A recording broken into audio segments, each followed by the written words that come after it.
All right, Larry Krueger here from the Pig and a Pickle Crew Show with a little 49er video. Who is going to be the surprise of 49er camp? Well, one guy who I think is definitely going to be a surprise is Tanner Mordecai. So we'll talk a little bit about Mordecai coming up next. But first, we're brought to you by Pig and a Pickle, the best barbecue in all of Northern California. Check them out in Emeryville and Corte Madera. They're open 7 days a week from 11 a.m. till 8 p.m. Go get some brisket chili. Tell Damon and Mary that Krug sent you. And enjoy Pig and a Pickle. And, of course, this video is also brought to you by Underdog Fantasy. Check the link in the description. Use the promo code KRUG, K-R-U-E-G, and they will match you up to your first $100. All right, let's talk a little bit about Tanner Mordecai.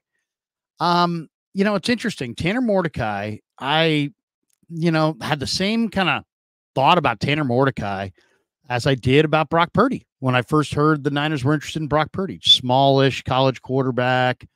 I've heard of him and I've watched him, but he didn't really stand out to me. And I know he's played at a couple different spots. And it just didn't register as anything significant when they signed him.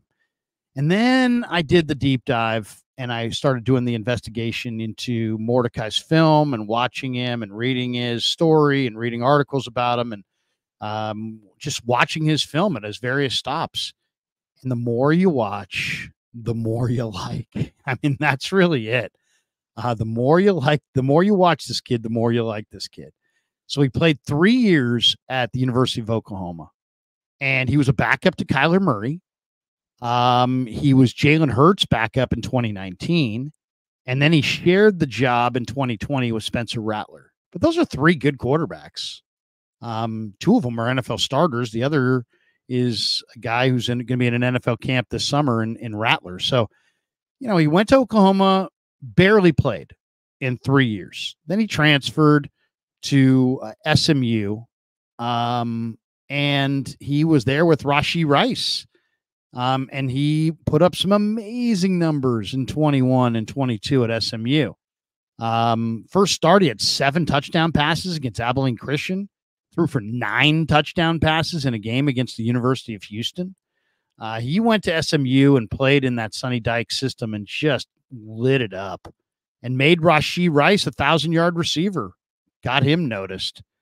And then he transferred to Wisconsin. And played his final year at the University of Wisconsin. And his numbers at Wisconsin were not as good as his numbers in that prolific offense at SMU. And yet, when you watch this kid, there's so much to like. First of all, 6'1", about 210 pounds. So he's not going to wow you with size. Like, the first thing is he's not 6'5", 250. He's 6'1", 215, something like that. 210, 215. He runs really well, though. We're talking about a guy who can run 4.46 in the 40 at his pro day. Ran 1.63 10-yard split. Now, that's not the 1.54 Brock Purdy 10-yard split. That was like Tyreek Hill type quickness, but that's pretty damn quick. 1.63 on a 10-yard split's pretty good. 36.5-inch vertical. So there's lower body explosiveness there. And then, 8 7/8-inch hands. So just average size hands. He's a Waco, Texas kid, born and raised in Waco.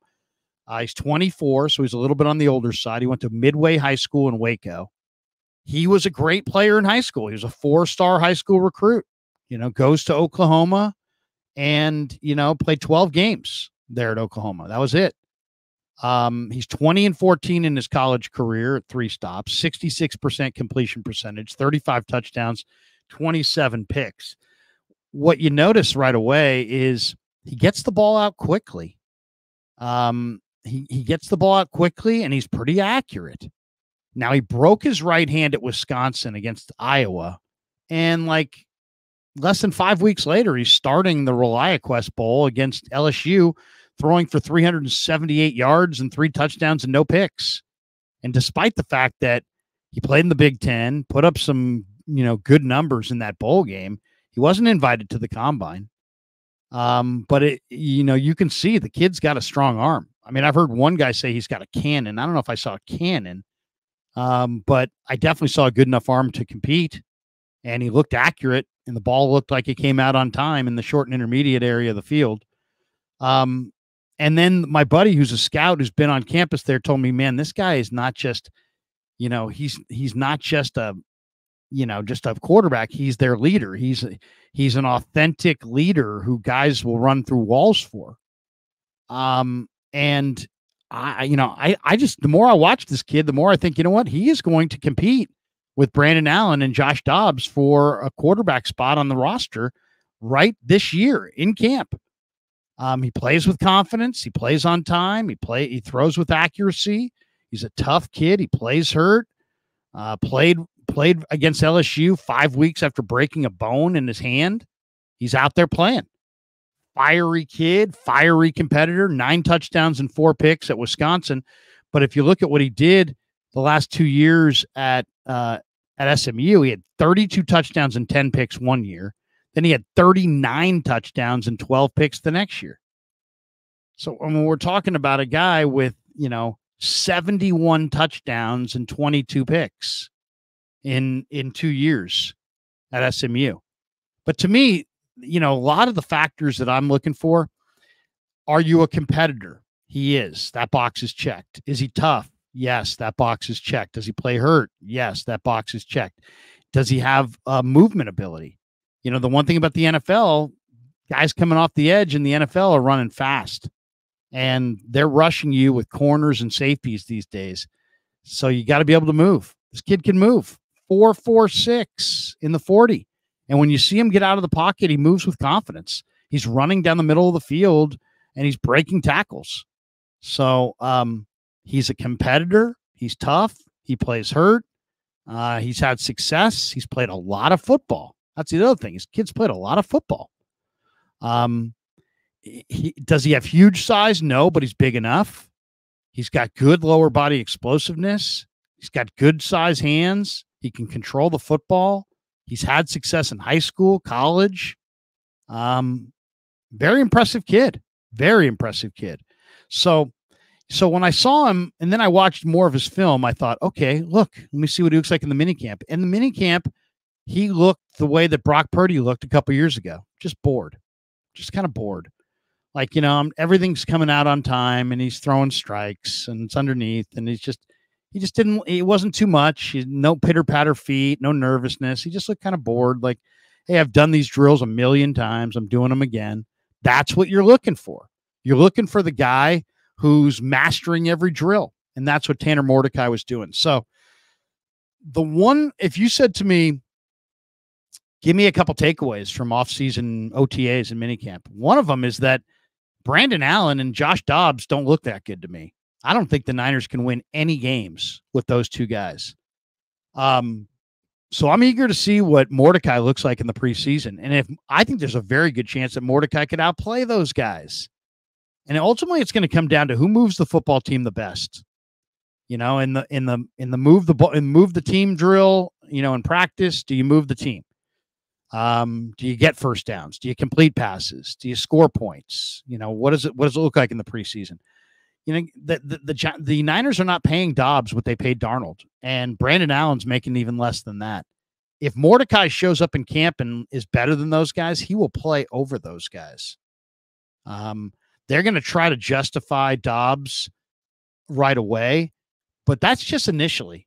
If Mordecai outplays Dobbs, Mordecai will be in front of Dobbs. I really believe that. If Mordecai outplays Brandon Allen, Mordecai will be in front of Brandon Allen. So I feel good about saying one of the surprises in Niner camp this summer is going to be Tanner Mordecai. And really what stands out, he's got ability to run and make big plays. And then he can make all the throws that he needs to make in this offense. And then you see high level running ability when he goes and breaks contain and takes off. So, and then you've got a guy who's tough, who's a fiery competitor, who's played a lot of football, who's, not going to be out over his skis and overwhelmed by the volume of plays and verbiage at the line of scrimmage. Just a smart, very, very smart, mature, competitive, authentic leader with a better than average arm and way better than average speed. So I'll say it right now. Tanner Mordecai is going to surprise this summer. He's going to surprise you. He's going to look better than Brandon Allen at times. I think he's going to look better than Josh Dobbs. And do not be surprised if Tanner Mordecai is QB2 when week 1 rolls around. All right. Thanks to Pig and a Pickle for being the title sponsor of the Krug Show. Thanks to Underdog Fantasy for sponsoring this video. Check the link in the description. Use that promo code Krug, and they'll match you up to your first $100. And thanks to all of you guys for supporting the Krug Show on YouTube.